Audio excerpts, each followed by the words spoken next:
Olá pessoal, essa é a nossa aula 12, tema D. Vamos conhecer as válvulas de controle de vazão. A gente já tinha visto isso em pneumática, mas é um pouquinho diferente aqui, já que o fluido agora é um fluido mais viscoso, né? Então vamos ver que diferenças a gente vai encontrar nesse tipo de válvula aqui na hidráulica.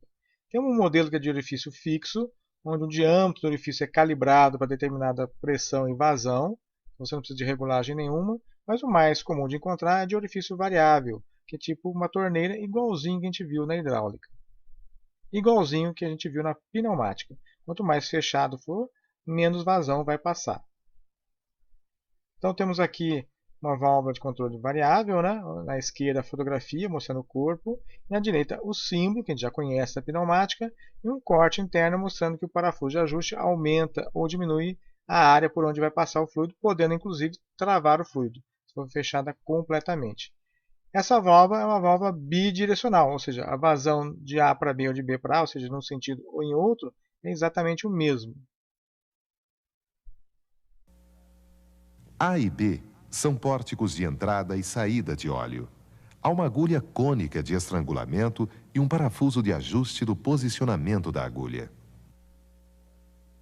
Observe que a quantidade de fluxo de óleo é determinada pela distância entre a agulha e o assento da válvula.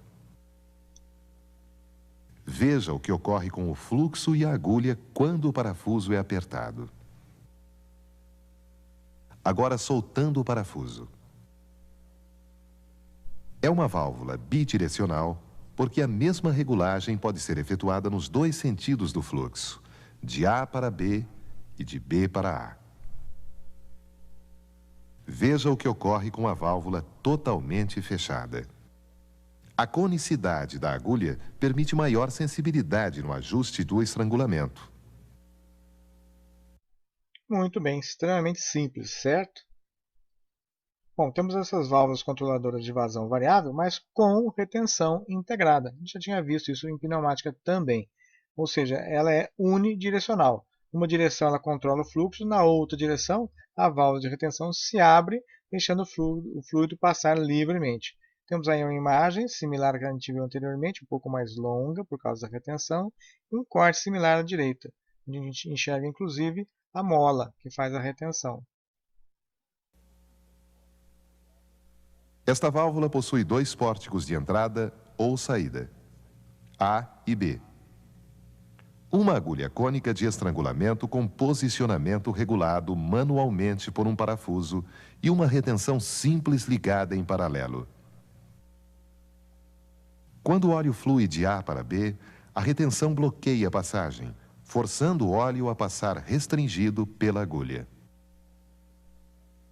Soltando-se o parafuso, aumenta-se a passagem e o óleo flui em maior quantidade. Observe o que ocorre quando se aperta o parafuso. Diminui a quantidade do fluxo de óleo. A válvula é unidirecional, pois permite somente o controle da vazão de A para B. De B para A, a retenção permite a passagem livre do óleo, desviando o fluxo da agulha. Tranquilo. Vamos ver um exemplo aqui. A gente observa que a bomba está fazendo um bombeamento de 20 litros por minuto, né? Mas o atador lá em cima ele está com a vazão restringida, só está passando 8 litros por minuto. Então, para onde vão os 12 litros restantes? Eles têm que passar para algum lugar. No caso, eles passam pela válvula de segurança, válvula limitadora de pressão.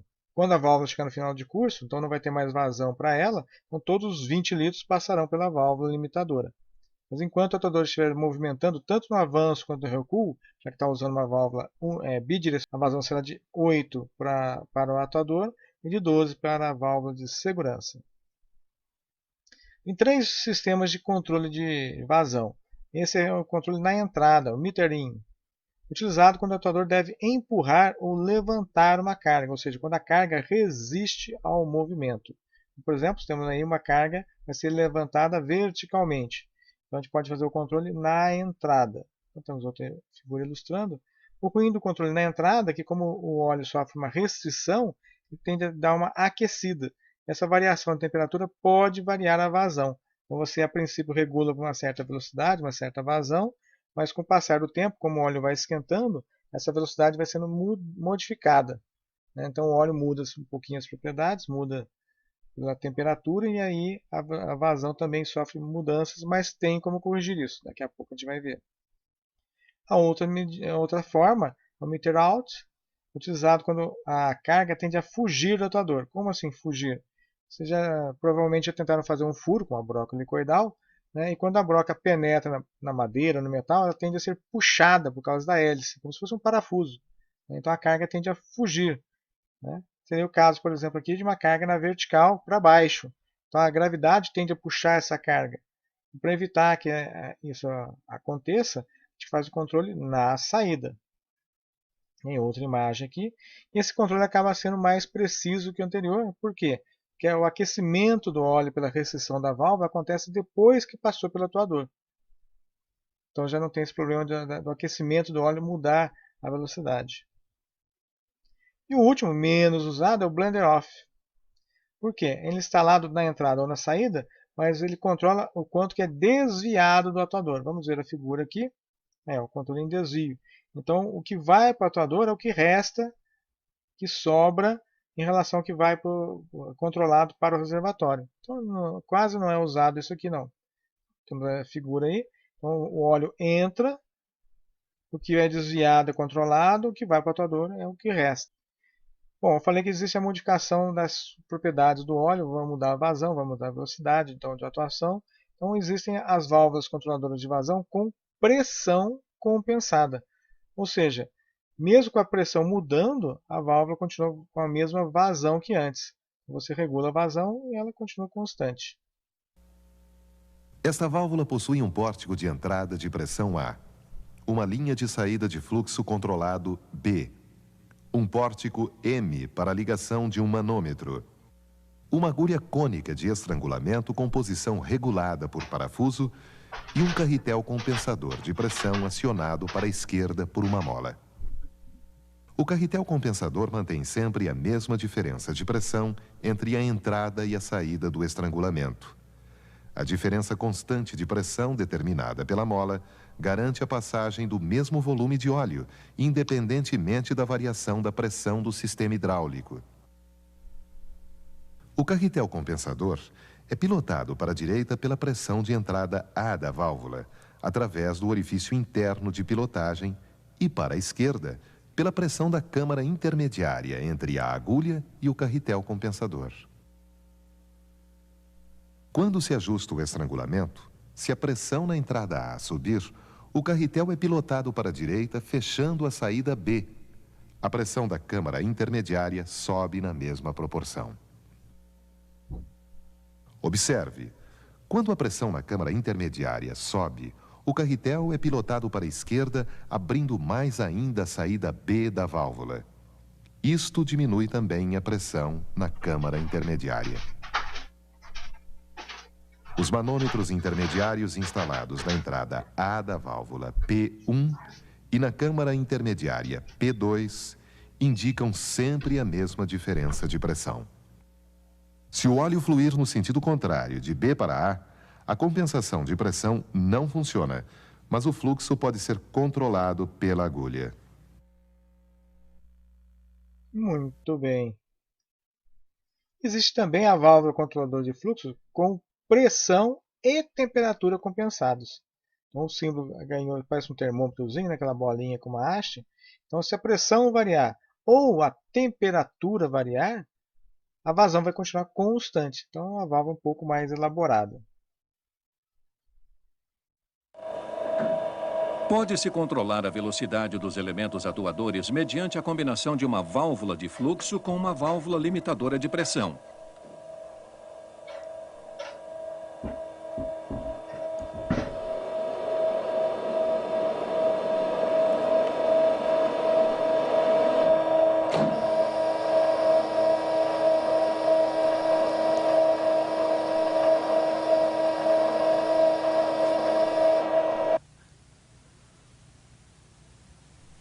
As bombas de deslocamento fixo fornecem uma vazão constante. Isto significa que, havendo um estrangulamento à passagem do fluxo, teremos um aumento de velocidade do fluido e, consequentemente, aumento de pressão antes do ponto de estreitamento.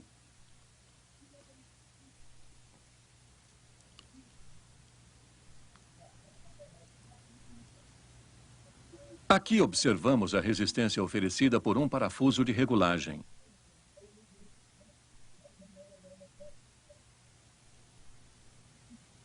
A pressão aumenta na tubulação anterior à válvula.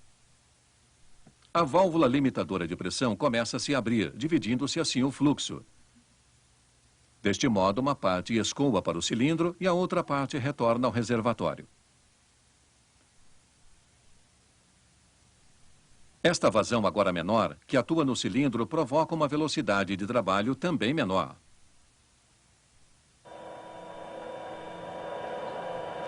Aqui observamos mais uma característica da válvula reguladora de vazão. Quanto maior a carga, mais lento o avanço.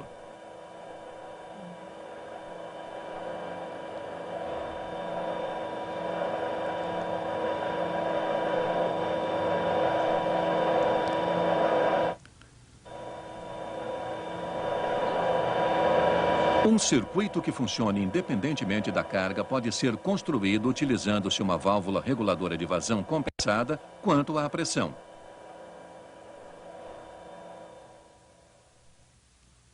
Tal válvula consiste de um parafuso de ajuste e um carretel regulador. Através do parafuso de ajuste, regula-se a vazão desejada e, com isso, a velocidade do êmbolo. Com o aumento da carga, ocorre um aumento da pressão na tubulação. Tal pressão, juntamente com a mola, atua sobre o carretel regulador que se abre em seguida. E com isso compensa o aumento da carga. Assim, o aumento da pressão não atuará sobre a válvula limitadora de pressão, pois, ao contrário, haveria uma alteração da vazão e, por consequência, da velocidade. E aqui temos um exemplo. O pré-torneamento deve ocorrer independentemente da carga, uma vez que, com um avanço irregular, a qualidade do trabalho fica comprometida. A válvula reguladora de vazão de duas vias encarrega-se de manter a velocidade do avanço constante.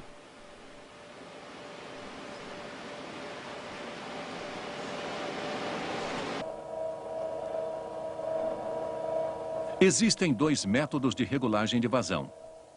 Aqui é a regulagem na entrada. Ajustado o estrangulamento do fluxo na tubulação de entrada, faz-se o avanço do êmbolo, porém o óleo sofre aquecimento. Este aquecimento prejudicará a precisão dos movimentos do cilindro.